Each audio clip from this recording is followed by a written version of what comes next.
MacKenzie woke up feeling groggy, her mouth dry and bitter. She was disoriented and felt intensely thirsty and nauseous.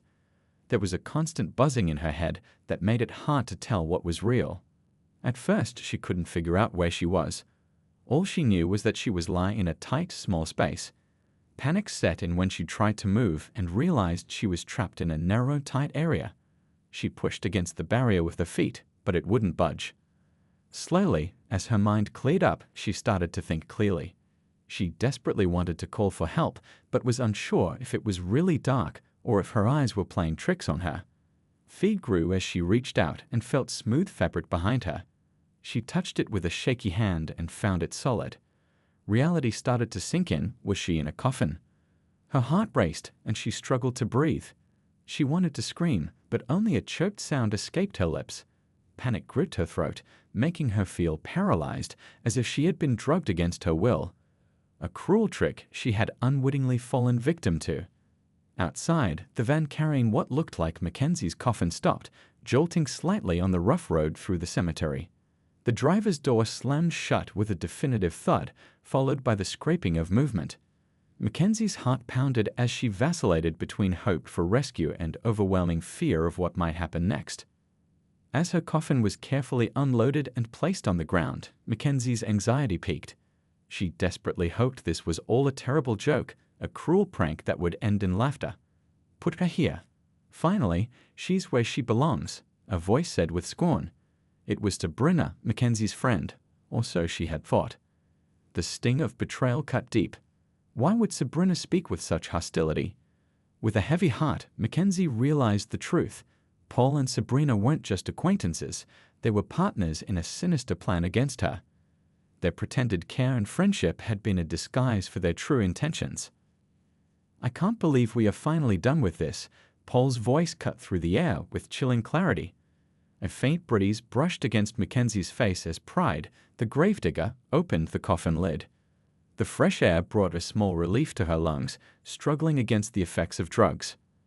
I've waited for this day for so long. She won't bother us anymore.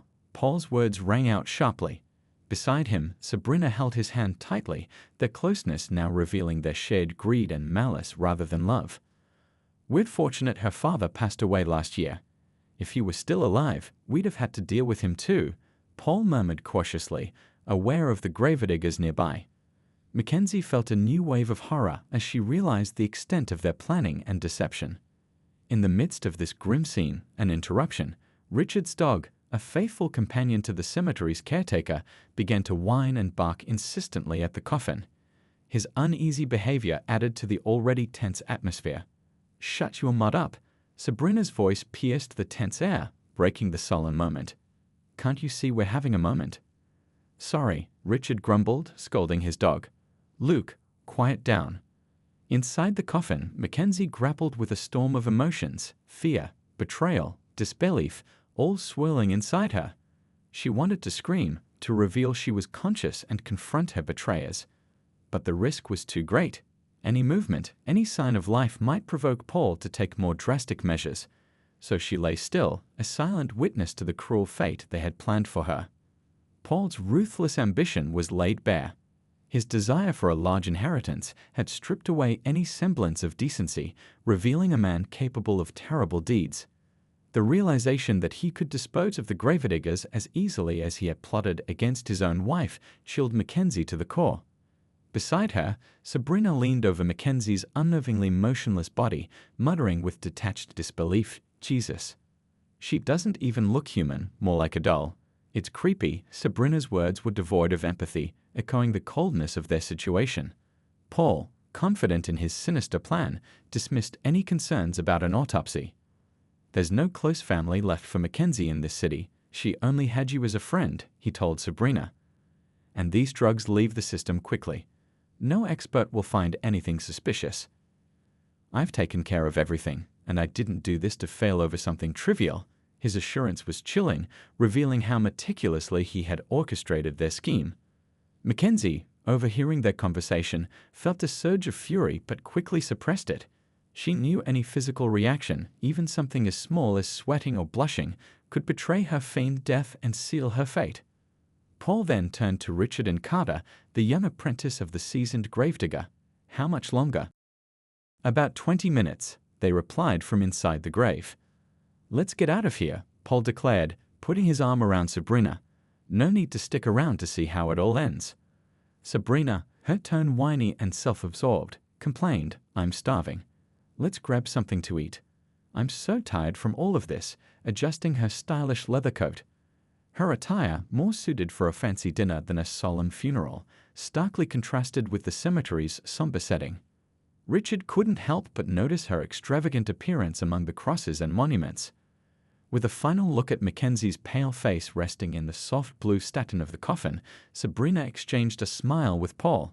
He settled the gravediggers and left, abandoning his wife's body and Richard's dog's persistent barking. A chilling sense of finality hung in the air, a stark reminder of how far greed and malice can drive people. The atmosphere at the gravesite was uneasy, amplified by the departing couple's cold demeanor. Carter, breaking the silence, voiced the unease that hung heavily in the air. "Strange people," he said, his voice tinged with confusion. They were so indifferent towards this woman. No flowers, no tears, no goodbyes. Richard, the seasoned gravedigger, watched as Paul's car disappeared in the distance. "I've seen a lot in my years here," he mused, a hint of sadness in his tone, "but this is rare. She must be an orphan or something."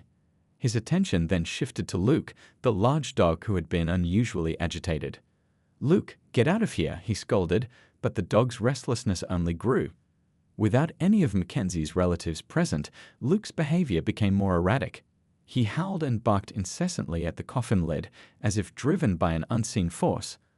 "Luke, what's gotten into you today? Get back out of there," Richard demanded, but the dog's behavior only intensified, as if urgently trying to convey a message beyond human comprehension. Richard, initially hoping Luke would climb out on his own, quickly realized the dog's agitation was more than just a random outburst. "What's wrong with you?" he growled, frustration evident. Inside the coffin, Mackenzie felt the weight of Luke landing above her. The dog's relentless barking and howling signified something urgent. In a moment of clarity, Mackenzie realized she could at least attempt to make a sound. Her feeble moan, though barely audible, was enough to reinforce Luke's determination. Alarmed by the unexpected noise, Richard's heart raced. "What is this now?" he thought, panic setting in. He commanded Luke to step back, and with cautious movements, he squeezed into the grave, carefully avoiding the coffin. He lifted the lid and was struck with disbelief. There before him were the gray eyes of a woman thought to be dead. "Mother of God!"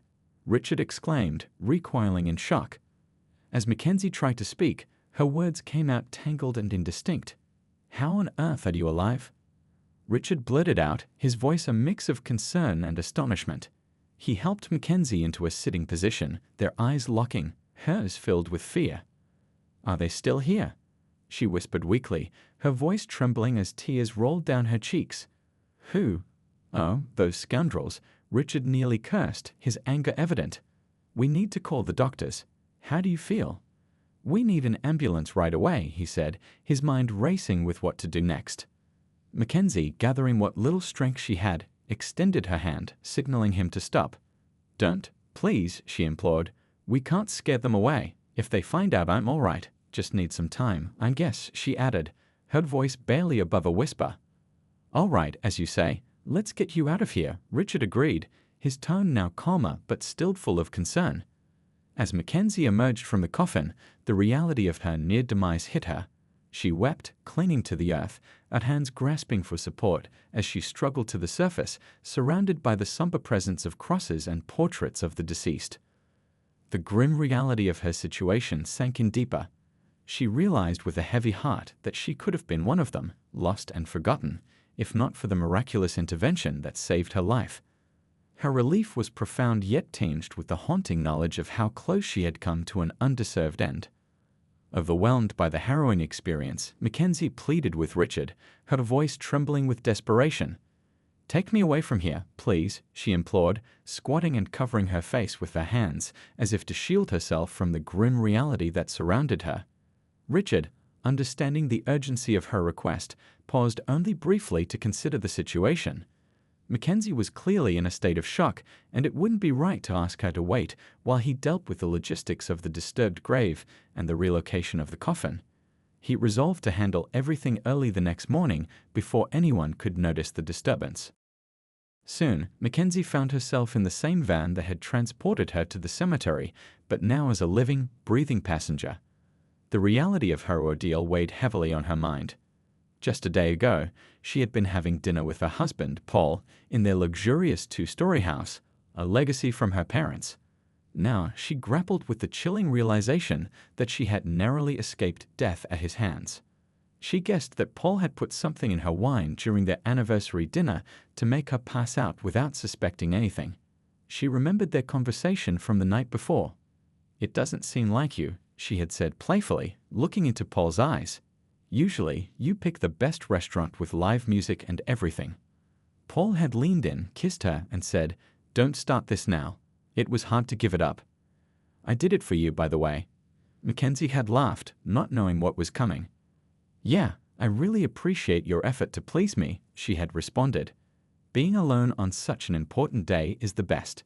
You even let the chefs go early and cooked everything yourself." Now, those memories were ruined by the bitter taste of his deceit. She thought about Paul's words from the night before, each one now seeming like a well-planned lie. How long had he been planning this? Realizing that her close friend Sabrina was also involved made the betrayal even worse. How could she have betrayed her like that? These questions kept swirling in her mind, each one a painful reminder of the treachery she had narrowly escaped. Sabrina came from a middle-class background but always dreamed of a more glamorous life. When she got to university, she had a clear plan: make friends with wealthy and influential people. This strategy led her to MacKenzie. MacKenzie, who came from a wealthy family, was the perfect target for Sabrina's plan. At first, their friendship seemed real. They attended classes together, laughed at the same jokes, and talked for hours about their dreams and goals. But behind Sabrina's friendly smile, she had a different agenda. "Remember how we met, MacKenzie?" Sabrina would often say with a smile. "We were paired for that economics project, and I knew right then we'd be great friends." MacKenzie would laugh and reply, "Yes, and I thought you were the serious, studious type. Little did I know you were more interested in my family's summer house than my lecture notes." Their playful exchanges, once filled with the innocence of college days, now haunted MacKenzie as she faced the harsh truth about her friendship with Sabrina. Sabrina had always been more interested in what MacKenzie could provide socially and materially than in a genuine bond. This realization, following her near-death experience, cast a shadow over their past interactions, exposing Sabrina's deception and the emptiness of their so-called friendship. Still grappling with the shock of her recent ordeal, MacKenzie entered the watchman's hut. Her legs trembled, a physical reminder of the trauma she had just endured. She barely noticed the simple interior as she hurried to find a seat, her mind consumed by the betrayal she had narrowly escaped. Richard, always compassionate, went to make tea. "You'll start feeling better soon," he reassured her, his voice a soothing presence amid her turmoil. "Let me brew you some tea. I'd offer something stronger, but staying clear-headed is best right now. Plus, we shouldn't mix it with any drugs they might have used." MacKenzie rubbed her temples, her voice filled with distress. "My head is so foggy. My husband drugged me with something. I feel like my brain's been scrambled," she admitted. "You're the only one who knows what's happened to me, and I don't want anyone else to find out. I need your help. I hate to ask, but I need to borrow some money. I promise I'll pay you back. They were after my money. That's why they tried to kill me," she confessed, her voice steady despite the seriousness of her words. Richard stared at her, a mix of shock and sympathy in his eyes. In his years at the cemetery, he had seen many sides of human nature, but nothing as troubling as this. The idea of someone, especially a spouse, resorting to such a terrible act was hard for him to grasp. "Your husband sounds like a real scoundrel," he remarked, shaking his head in disbelief as he watched MacKenzie's distraught state. She looked visibly shaken, the weight of her ordeal evident in her trembling. "I'll lend you the money, don't worry, my dear. How could I leave you in this situation?" Richard assured her firmly, trying to provide some comfort. "But what's your plan now?" he asked, genuine concern in his voice. Mackenzie's determination solidified as she replied, "I'm not sure yet. But one thing's certain, that monster will pay for everything. I'll make sure they both face justice. They tried to kill me in such a cruel way." How innocent I was, she lamented, her tears reflecting both lost innocence and newfound resolve. Sitting in the watchman's hut, processing the turmoil she had endured, Luke, the loyal dog who had played a vital role in her rescue, stirred from his spot on the floor. He approached Mackenzie and rested his heavy head on her lap, seeking comfort in his canine way. "What a good boy," Mackenzie said softly, gently stroking him between the ears. She smiled gratefully at him.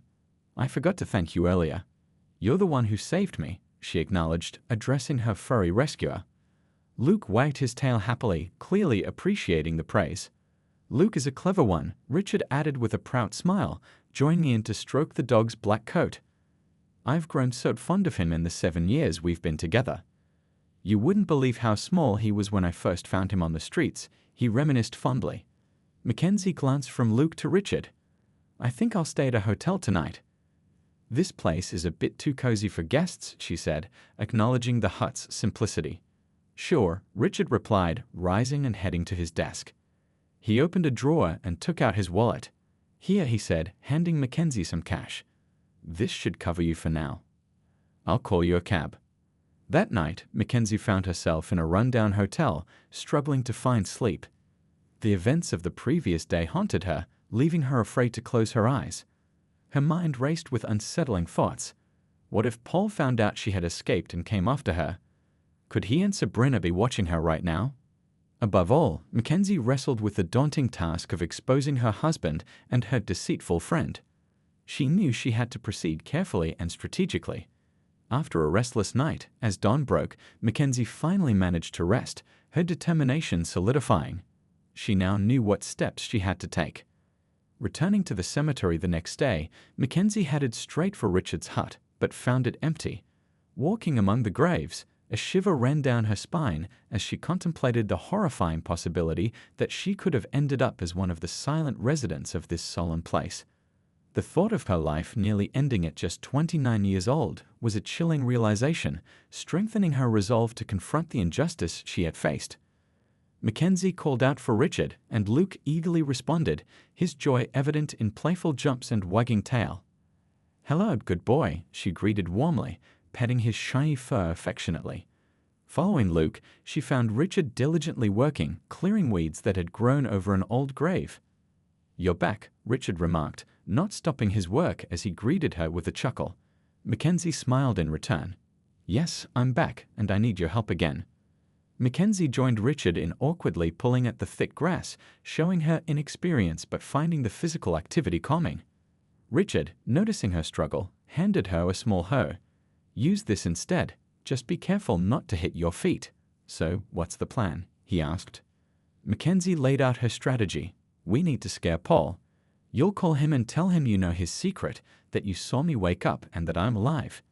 If he denies it, we'll say your partner knows too. That should push Paul to try and silence you.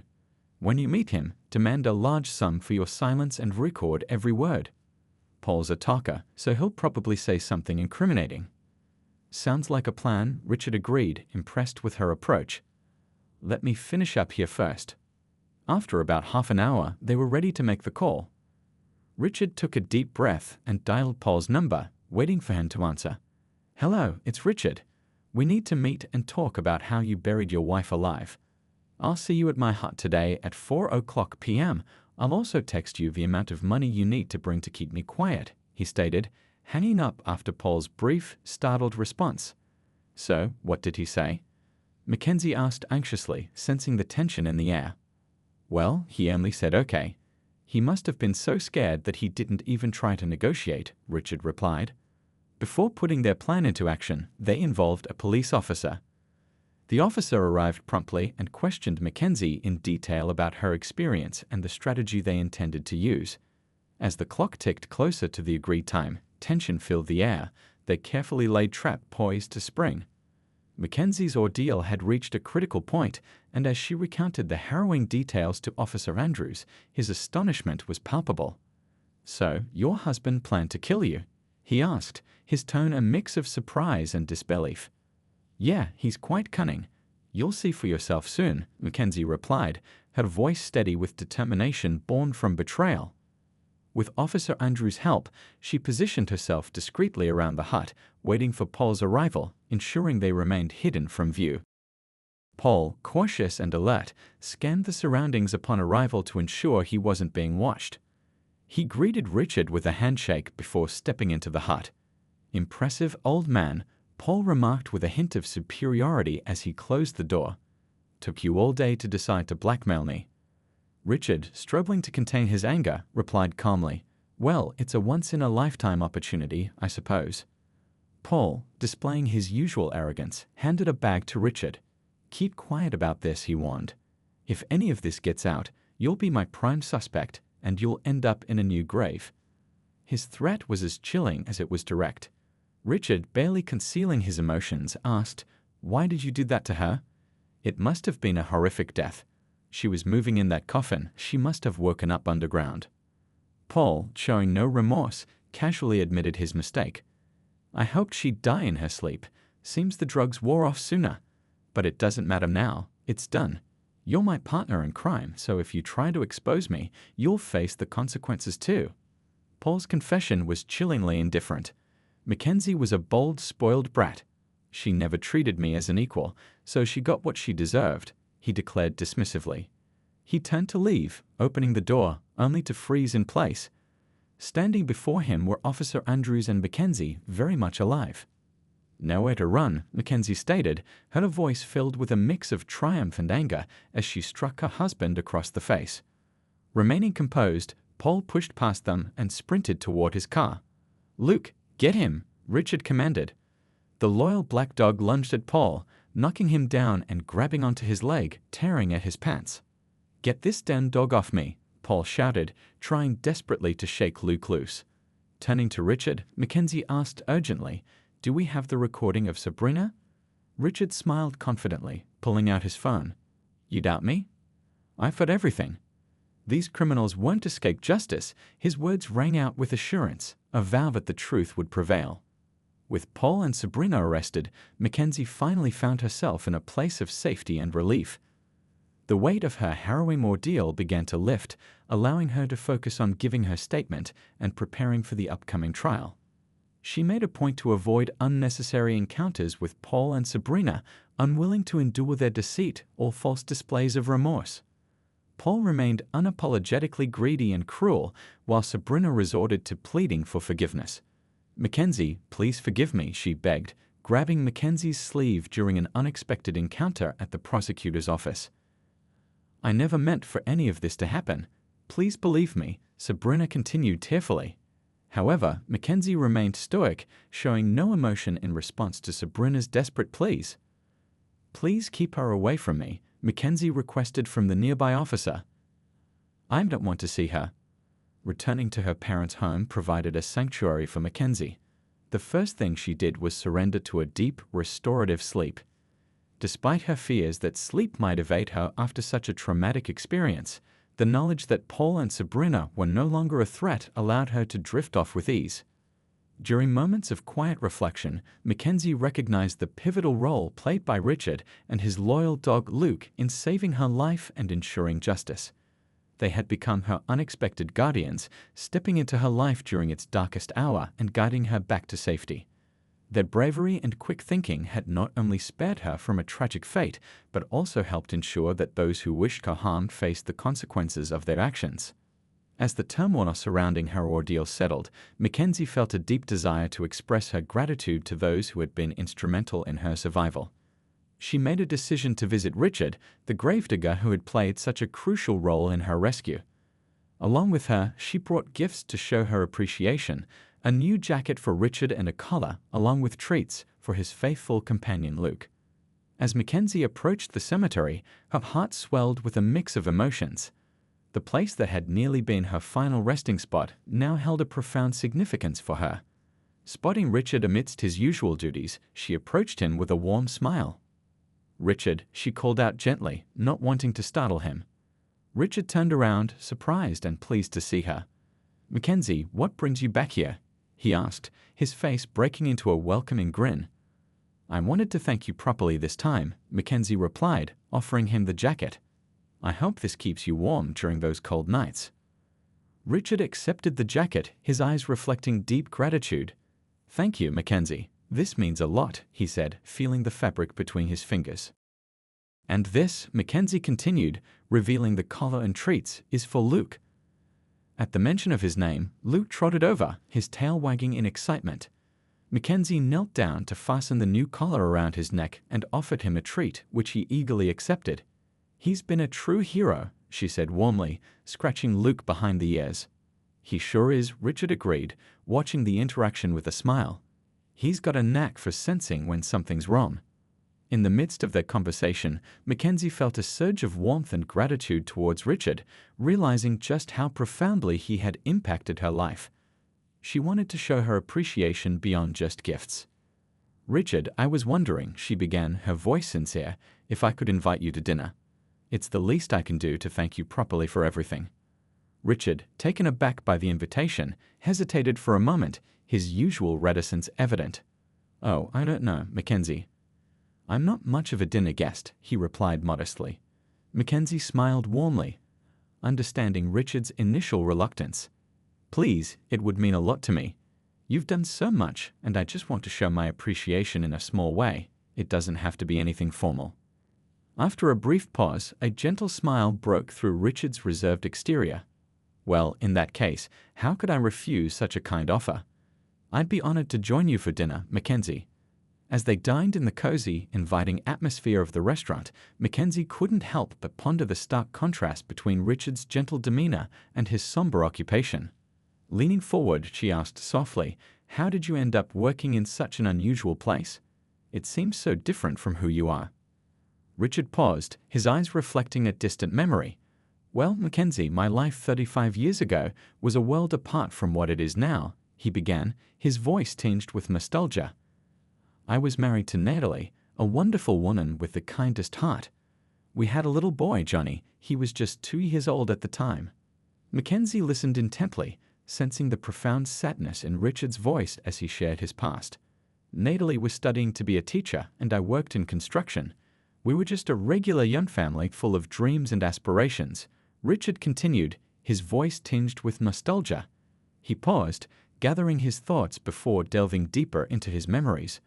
"One day, we were returning from a trip to the mountains, celebrating Natalie's graduation. She had just finished her degree and was on the verge of starting her career." Richard's eyes clouded with sorrow as he recounted the tragic accident. "It was raining heavily and the roads were slippery. I was driving and I lost control of the truck. It crashed into a tree on the passenger side, right where Natalie was sitting." Mackenzie's heart went out to him as she listened, understanding the weight of the tragedy he had endured. "Natalie, she didn't survive the crash," Richard continued, his voice heavy with emotion. "Johnny was safe, strapped in his seat between us. But my world shattered that day." His voice trembled slightly, the pain still vivid even after so many years. "The worst part was what came after. They'd found traces of alcohol in my system. Natalie's aunt, who never approved of me, convinced everyone that I was responsible for the accident. The guilt, the grief, it was overwhelming," he confessed, his eyes downcast. Mackenzie reached out and placed a comforting hand on Richard's arm, silently conveying her empathy for his painful memories. Mackenzie reached across the table and gently placed her hand on Richard's. "I'm so sorry, Richard. Losing your wife must have been incredibly hard," she said softly. Richard looked at her, his eyes meeting hers. "Thank you, Mackenzie. After Natalie died, my life changed completely. I lost more than just her. It led me on a surprising path that eventually brought me to work at the cemetery. It's a place where I find peace and can think about that tragic day." Richard had been drinking a few beers that day. He believed the wet road caused the accident, but he never tried to argue against the accusations. The guilt he felt was immense, no matter what had really happened. He accepted the blame, overwhelmed by the tragedy and how others judged him. Natalie's aunt, Carla, took custody of Richard's young son, Johnny. This added more sadness to Richard's already heavy heart. Shortly after, Richard faced the harsh reality of the legal system. He was sentenced to 8 years in prison for reckless driving that caused Natalie's death. Facing this devastating verdict, Richard stood alone, accepting his fate quietly. After his release, Richard returned to a community that saw him with disapproval and suspicion. The once friendly neighborhood now greeted him with cold stares and whispered judgments. Johnny, raised by Carla, remained out of Richard's reach. Richard longed to reconnect with his son, to explain and embrace him, but Johnny grew up believing Richard was responsible for his mother's death, a belief deeply ingrained and hard to change. Years later, when Richard tried to contact his now adult son, he received a letter from Carla instead of Johnny. "John is an adult now, and you killed his mother," Carla's letter bluntly stated. These words crushed Richard, dashing any hope of reconciliation. The rejection plunged Richard deeper into sadness. He withdrew from the world, consumed by sorrow and regret. Sometimes, the isolation in his small house became unbearable, and he yearned for the numbness he felt during his prison days. Richard looked out of his window on a rainy day and saw an old tree in his yard. He had planted it when Johnny was born, hoping they would play under its branches someday. But that never happened. On this rainy day, Richard noticed a small black puppy under the tree, shivering in the cold. He watched, hoping someone would come for it. As the rain got heavier, the puppy got wetter. After waiting for 30 minutes with no one coming for the puppy, Richard felt a strong urge to go outside. He hurried into the rain and picked up the trembling puppy, bringing it inside his warm house. He shared his food with the puppy, who soon fell asleep contentedly in his lap. Petting the little dog, Richard felt a change inside him. That day marked the end of his loneliness. He named the puppy Luke. As Luke grew, he became lively, often barking to go outside. Richard, still preferring solitude and missing Natalie deeply, would take Luke to visit her grave early in the mornings, away from others. It was during one of these visits that Richard saw a job ad for a cemetery guard and gravedigger. The job seemed perfect for him. It offered physical work, little interaction with people, and most importantly, it kept him close to Natalie's resting place. MacKenzie was deeply moved by Richard's story. She got up from her seat and sat beside him without saying a word, holding his hand to show her support and understanding. After a lovely dinner together, MacKenzie drove Richard back home safely. Once Richard was inside, MacKenzie headed towards her own home, her mind buzzing with thoughts. Besides running her successful business, she now had a new, intriguing mission. This task had come up unexpectedly during their dinner conversation and filled her with excitement and determination. 2 months later, MacKenzie arrived in a charming southern town in search of John Clark, Richard's son. She went to what she thought was his last known address, but found no one home when she knocked. Planning to wait until evening for the resident's return, she went to a local diner to pass the time and have a meal. As MacKenzie drove past a local high school, she noticed a group of teenagers raising money for a cause. Intrigued and feeling charitable, she stopped to make a contribution. 2 excited teenage girls approached her car with collection boxes. "We're raising money for our teacher, Mr. Clark," one of them said enthusiastically, while the other laughed. MacKenzie drove off initially, but soon parked nearby. She returned to the girls and donated some money before asking about their fundraiser. "Oh, Mr. Clark is our math teacher. He's really nice, and we want to support him," the girls explained, playfully bantering with each other. "She's asking about the fundraiser." One of the girls laughed, turning to MacKenzie. "Sorry, she's just excited about skipping math class today. We're raising money for Mr. Clark's mom. She's in the hospital fighting cancer. We all really care about Mr. Clark." MacKenzie felt puzzled. She was looking for John Clark, whose mother she believed had died in a car accident years ago. Something didn't add up. Collecting herself, MacKenzie asked the girls, "Could you take me to meet Mr. Clark?" Soon, MacKenzie found herself in the school hallway, waiting nervously as John Clark's class ended. When the bell rang, teenagers poured out of the classroom. Taking a deep breath, she prepared to meet the son Richard had lost so many years ago. She introduced herself to John as he emerged from the classroom. MacKenzie chose her words carefully, mindful of the sensitive nature of their connection. She avoided revealing her full knowledge of his father, opting for a more general introduction. Gradually, MacKenzie began telling Richard's story to John, observing as his expression shifted from curiosity to sadness, then to anger. John seemed unsettled, asking why MacKenzie had sought him out and what she wanted from him. When he asked about the importance of their meeting to her, MacKenzie realized she couldn't avoid mentioning her own traumatic experience. John listened with surprise as MacKenzie recounted her near death and how Richard had saved her life. As she explained her mission, John's expression turned hesitant. He shared that he was currently caring for his sick Aunt Clara and struggling to pay for her medical care. Seeing an opportunity, MacKenzie made a proposal. She offered to cover all of Clara's medical expenses if John agreed to meet with his father, Richard, and hear his side of the story. MacKenzie's offer came from a desire to help Richard reunite with his son and from gratitude for her life, which she owed to Richard's actions. On a warm spring day during a school break, John drove for hours to a town he barely remembered leaving as a baby. He was meeting MacKenzie, and together they headed to the cemetery where Richard worked. Arriving at the cemetery, they saw Richard busy with his work, diligently tending to the grounds. His dog Luke basked nearby in the sunshine. As John and MacKenzie approached, John looked to MacKenzie, unsure. She nodded reassuringly. It was time. Richard noticed them and looked up, his face brightening with a big smile upon seeing MacKenzie. "Well, look who's here again. What's the surprise this time?" he asked with a chuckle, clearly happy to see her. After a warm embrace from MacKenzie, Richard's gaze turned to John. He studied him for a moment, then turned back to MacKenzie with a teasing grin. "New boyfriend?" he joked. MacKenzie was taken aback by Richard's comment and glanced at John, blushing slightly. "Not exactly, at least not yet," she replied, her tone light but with a hint of seriousness. John raised an eyebrow, surprised by her response. Mackenzie's smile faded, replaced by a calm expression. Stepping forward, she gently took Richard's hand, her smile returning warmly as she looked into his eyes. "It's always wonderful to see you, Richard," she said. Then she turned to John, smiling at him. "This man is an incredible math teacher. His name is John Clark, and he's your son, Richard."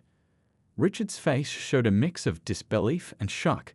His eyes moved to John, who was visibly emotional, standing just a few feet away. Richard stood still, as if time had frozen. His eyes locked onto John's, afraid to blink, fearing his own overwhelming emotions. He nervously scratched his rough palm, thoughts and feelings racing through his mind. For years, he had wondered about his son's whereabouts and well-being. Now the answer stood before him. John was grappling with a mix of emotions. He had spent years resenting the man before him, fueled by misunderstandings. But faced with the truth and seeing his father on the brink of tears, John's perceptions began to shift. MacKenzie, sensing the charged silence between them, decided to step in. "Maybe you two should go ahead and hug it out," she gently encouraged. Her words broke the tension. John laughed through his tears, feeling a wave of relief. He approached his father and embraced him tightly, feeling years of separation and misunderstanding melt away in their shared hug. In that embrace, years of pain, regret, and lost time seemed to dissolve. It was a moment of redemption and reunion for Richard, and a moment of discovery and reconciliation for John. Richard, who had kept his emotions in check, felt overwhelmed by his son's warm embrace. Tears ran down his cheeks as he held John, feeling the connection he had longed for all those lonely years. He gently touched John's back, marveling at how the little boy he remembered had grown into a strong man. "I've waited my whole life for this moment, son," Richard managed to say, his voice thick with emotion. John, equally moved, expressed his regret. "I'm so sorry, Dad," he said, feeling guilty for believing misconceptions about his father without seeking the truth himself. Richard understood John's feelings well. He knew John had been too young to understand everything and had formed his opinions based on what others had told him. Meanwhile, Luke, Richard's loyal dog, had nestled into Mackenzie's lap, sensing the moment's significance. She hugged him affectionately, kissing his head gently. Luke looked up at Mackenzie with understanding eyes. The rest of the afternoon unfolded peacefully in the cemetery. John and Richard visited Natalie's grave together, sharing a moment of reflection and remembrance. Afterwards, John helped Richard with his work, catching up on lost time as they pulled weeds together. Recognizing the importance of father and son bonding, Mackenzie took Luke for a walk. As the day neared its end, Mackenzie invited them for dinner at her home, eager to celebrate the newfound connection between Richard and John. Luke, who had grown attached to MacKenzie, hesitated to leave her side. Smiling, she asked if she could bring him along in her car, a suggestion Richard warmly accepted. MacKenzie had inherited her father's business and the large house that came with it, but chose a simpler life compared to her wealthy upbringing. Her father used to employ staff for the house, but MacKenzie preferred to manage things herself whenever possible. That evening, she personally set the dinner table, creating a cozy atmosphere without the help of Gloria, the housekeeper, whom she had encouraged to take a few days off. Having a housekeeper was practical due to the house's size, a testament to her father's dreams. Dinner was a delightful experience with lively conversation, shared laughter, and the joy of newfound connections. Richard expressed heartfelt gratitude to MacKenzie for reuniting him with his son and allowing them to reconcile. As the evening turned to night, John prepared to leave with his car keys in hand. MacKenzie, Richard, and John lingered outside, cherishing the final moments of their gathering. "Tonight meant more to me than I can put into words," Richard said, his voice full of emotion. "MacKenzie, without your kindness." He glanced at John. "This reunion might never have happened." John nodded, grateful. "I can't thank you enough. Today has changed everything for me." MacKenzie smiled warmly. "I'm just happy I could help bring you two together. It's been a beautiful evening." As John got into his car, he paused, looking back at MacKenzie and Richard. "I'll be back to visit soon. This isn't goodbye, just see you later," he said with a hopeful smile. "Drive safe, son," Richard called out proudly, his smile wide. As John drove home, his mind raced with conflicting emotions. Discovering the truth about his father, Richard, had shaken his world, and now he faced the daunting task of confronting his Aunt Carla. She had been like a mother to him, but had also perpetuated the lies that kept him estranged from his father for so long. John struggled with feelings of betrayal, yet he couldn't ignore the love and care Carla had shown him over the years.